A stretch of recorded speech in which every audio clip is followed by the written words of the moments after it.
Ang Amerika sa panahong ito ay wasak na, may 800 milyong tao at walang kahit isang puno sa labas. Ang mga megacity ay parang mga tuyot na disyerto. Ang megacity ay pinaghalong mga guho ng nakaraan, at mga dambuhalang gusali, mga matatayog na highway. Ang mega highway ay bumabagtas sa isang lipunang puno ng kaguluhan, kung saan laganap ang krimen at barilan. At ang mga sindikato ay malayang naghahari. Para labanan ang kaguluhang iyon, may mga taong nagtatrabaho sa bulwagan ng katarungan. Sila ang mga hukom, na may kapangyarihang humatol at magpatupad ng sentensya sa mga kriminal agad-agad. Sila ay mga taong dumaan sa isang pagsusulit, na napakahirap, at tanging ang mga may sapat na galing, at kakayahan sa pakikipaglaban ang karapat-dapat, na maging isang hukom. Ang pinakakilala sa kanila, ay walang iba kundi si Hukom Dredd. Natukoy ng command center ang 3 sospek. Agad silang hinabol ni Dredd gamit ang kanyang motorsiklo at kagamitang pandigma. Nang mapansin nila ito, agad silang humarurot palayo. Nagpaputok sila ng sunod-sunod pero walang nagawa kay Dredd. Dahil sa takot, lalo nilang binilisan ang takbo. Hindi iniintindi ang buhay ng mga sibilyan habang nagmamaneho. Binaril ni Dredd ang gulong kaya tumaob ang sasakyan nila. 2 ang patay sa loob, ang isa ay may hawak na baril. Tumakbo siya habang nagkakagulo ang mga tao. Hinabol siya ni Dredd, na bumaril din sa mga sibilyan. Nagulat si Dredd sa sentro, para humingi ng tulong para sa mga biktima. Hinakat ng sospek ang isang babae bilang hostage. Hinatulan siya ni Dredd, dahil sa pagpatay at paglaban sa hukom. Kung pakakawalan niya ang hostage, mabibigyan siya ng habang buhay. Na pagkakakulong, kung hindi, papatawan siya ng parusang kamatayan. Tumanggi ang sospek sa negosasyon dahil hawak niya ang hostage, at humiling na makatakas. Tinapos ni Dredd ang negosasyon, at agad na binaril ang bibig nito, winasak ang buong utak. Ang babaeng si Anderson ay naulila, noong siya ay 7 taong gulang at ipinasok sa pagsasanay, bilang hukom ayon sa pulisya para sa mga ulila. Gayunpaman, dahil sa limitadong kakayahan, hindi siya nakapasa sa pagsusulit. Si Anderson ay may kakayahang makabasa ng isip ng ibang tao at makita ang tunay na pagkatao. Dahil dito, binigyan siya ng pagkakataon ng nakakataas na hukom. Sasama siya sa field test kasama si Dredd, at kung makapapasa siya sa pagsusulit, ay kikilalanin siyang ganap na hukom. Sinabi ni Dredd na automatiko siyang papatayin kung magkakamali siya sa paghatol, o hindi susunod sa direktang utos ng nakakataas, o kung mananakawan ng armas. Hindi alam kung swerte o malas. Ang field test na ito ay sa Peach Trees, sa Sektor 13, isa sa mga dambuhalang gusali, na may daan-daang libong residente.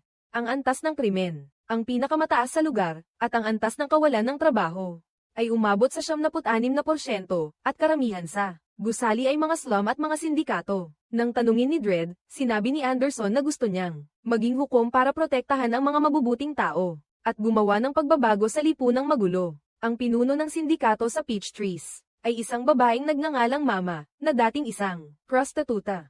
Bumalik siya sa Peach Trees, bumuo ng sindikato at isa-isang sinakop ang lahat ng mga gang sa gusaling ito. Ang pugad nila ay ang lugar kung saan gumagawa at nagbebenta ng droga sa buong lungsod. Kamakailan ay lumabas ang isang uri ng droga na tinatawag na slow-mo, na may kakayahang magdulot ng guni-guni at nagpapabagal sa pag-iisip ng 1% kumpara sa normal.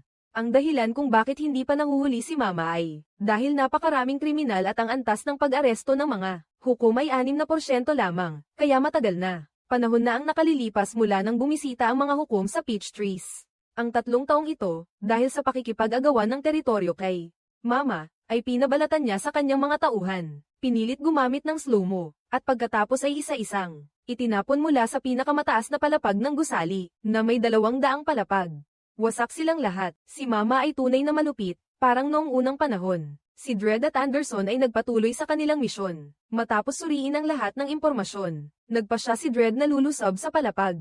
39 dahil ito ang teritoryo ng 3 iyon. Dahil sinakop ni Mama ang gusaling ito, napaka-advance ng teknolohiya. Kaya mabilis na makakakuha ang mga hukom ng impormasyon at makakapagbigay ng hatol. Sa oras na ito, ang mga tauhan ni Mama ay gumagamit ng slow-mo. Tinanong ni Dredd si Anderson kung bakit hindi niya suot ang kanyang helmet. Sabi niya, haharange nito ang kakayahan niya. Sinabi niya sa kanya na ang isang bagong bala ay mas epektibo.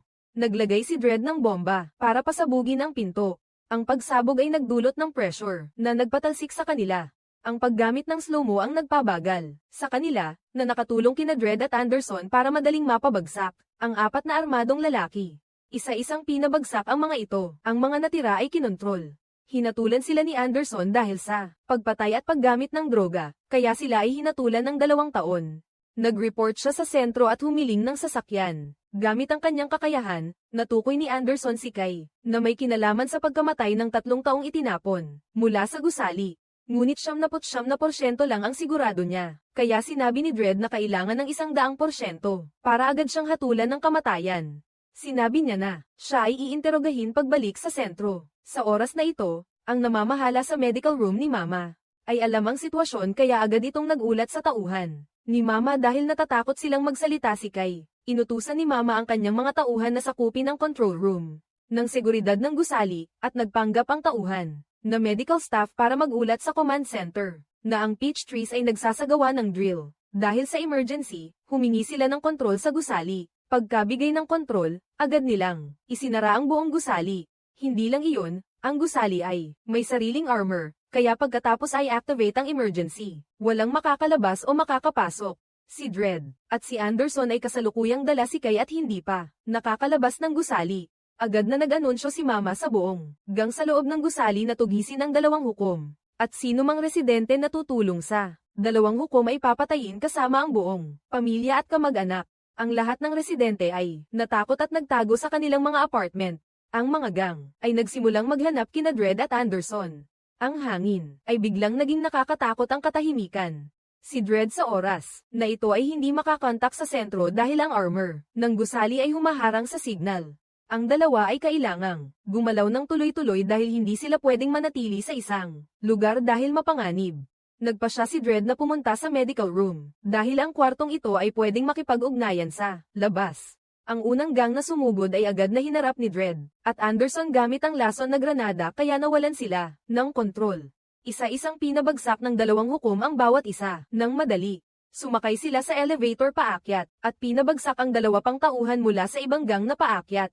Ang plano ng pag-lockdown kina Dredd at Anderson sa oras na ito ay nagtatago sa isang sulok kasama si Kai sa likod ng pader. Marami ang mga tauhan na nakatayo sa harap ng medical room. Si Dredd ay naghagis ng flashbang na dahan-daang gamulong patungo sa kanila at inutusan silang maghiwa-hiwalay sa loob ng 20 segundo. Ang layunin niya ay gawin silang tumingin sa direksyon niya.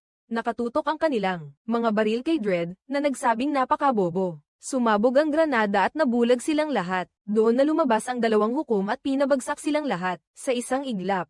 May isang sugatan pa. Nag-atubili si Anderson pero inutusan siya ni Dredd na tapusin ito. Dahil sinubukan niyang pumatay ng hukom. Pinindot niya ang gatilyo. Pero ang kanyang kalooban ay tila nag-aalangan, marahil dahil may nakita siyang kakaiba. Lumapit si Dredd at hiniling sa medical staff na buksan ang pinto para humingi ng tulong, pero tumanggi ang lalaki dahil natatakot siyang madamay. Siya ay nagsabing ito ay neutral na lugar at hindi kampi sa kahit kanino. Tiningnan siya ni Dredd at wala nang nagawa. Pag-alis, sinabi ni Dredd kay Anderson na ang sitwasyon ay magiging mas mapanganib. Kaya kailangang ilipat ang baril sa silent mode. At magtipid ng bala, bumaril lang kung kinakailangan. Dahil marami pa ang mga tauhan, biglang nakatagpo ang dalawa ng isang grupo ng mga tauhan ni Mama. Ginamit ni Anderson ang kakayahan niya para tawagin ang may-ari ng apartment sa tabi nila para buksan ang pinto para makapagtago sila at hindi sila makita. Ngunit biglang natigilan ng babae nang mapagtanto niya na ang asawa niya ay ang taong pinatay lang ni Anderson kanina. At ngayon ang kanilang anak ay naging. Ang pagiging ulila ay nagdudulot ng matinding kirot kay Anderson. Dahil ulila rin siya, sa ilalim ng gabay ng isang babae, ang 2 hukom ay nagpatuloy sa elevator. Habang paakyat, natuklasan ng mga kriminal na ang 2 hukom ay nasa ika-76 na palapag, kaya kinontrol nila ang bakal na pinto para ikulong ang palapag, ngunit si Dredd ay napagtanto ang panganib kaya inutusan niya si Anderson na dalhin si Kai sa lobby para magtago habang siya ay naghahanap ng labasan at sabay na nililigaw ang mga kriminal. Nakita ni Anderson at Dredd na nagkakabit si Mama at ang mga tauhan niya ng 3 machine gun. Nang makita ng mga residente, nagtakbuhan sila. Balak nilang ubusin ang gusaling nasa tapat kung saan nagtatago ang mga hukom. Nang makita ni Mama si Dredd, ay agad siyang nagpaputok gamit ang 3 baril na kayang bumaril sa mga pader, kaya sa isang iglap, ang gusali ay naging buho at maraming namatay. Sa kabutihang palad, nakaligtas si Dredd dahil sa kanyang baluti. Tumakbo siya kay Anderson habang ang mga bala ay tumatama sa lugar na iyon na nagpabagsak sa mga pader. Nakita ni Anderson ang liwanag sa pader kaya binaril niya ito para masira ang pader, at sabay silang lumabas Sa labas ay may isang lugar kung saan nagtitipon ang mga kabataan. Tumigil ang putukan ni Mama. Ang palapag ay tila naging bahay pukyutan.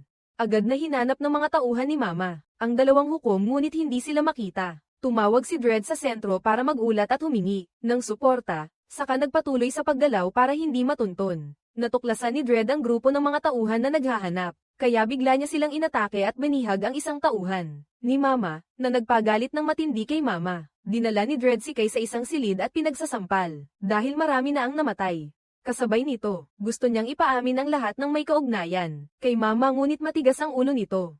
Ginamit ni Anderson ang kanyang kakayahan para pumasok sa isipan nito at lumikha ng guni-guni na nagdulot ng takot hanggang sa maamin nito ang lahat ng krimen at masamang gawain ni Mama. Sa oras na ito, may dalawang hukom na dumating para tumulong kay Dredd.